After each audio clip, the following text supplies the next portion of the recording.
చాలా చోట్ల చెప్పుకొచ్చారు, చాలా స్ట్రగుల్స్ ఫేస్ చేశాను. ఈ సమయంలో నా మీద ఎవరు సానుభూతి చూపించే అవసరం ఉంటుంది. మీ మీద ఒక అపవాదం ఏంటంటే లేదు బీఆర్ఎస్ లో కూడా కొన్ని ప్రయత్నాలు చేశాడు, కనుమరుగయ్యే పార్టీ ఇది BRS party. Line is back, KCR is back.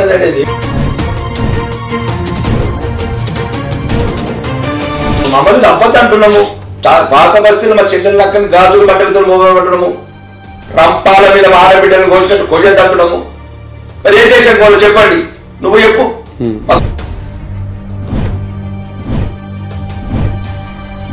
పక్క రాష్ట్రము వైఎస్ జగన్మోహన్ రెడ్డి ఒక మతం నుండి బ్రహ్మోత్సవాల తలంబరాలు మొత్తడు.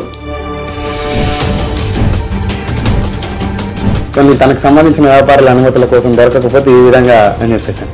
మా బతుకు మాకు బతుకు నేను రా బాబు అంటే మమ్మల్ని ఈ రకంగా అంటారు. ధర్మం లేదా?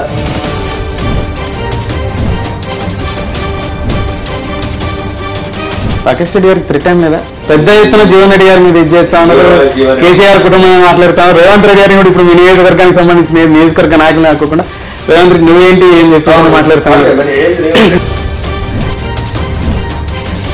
తెలంగాణ ప్రజల నిర్ణయాన్ని అవమానించినప్పుడు ఇక మన జీవితంలో చట్టసభలకు ప్రజలని కుటుంబ పాలనని నిర్మూలించడానికి అసహించుకున్నాను.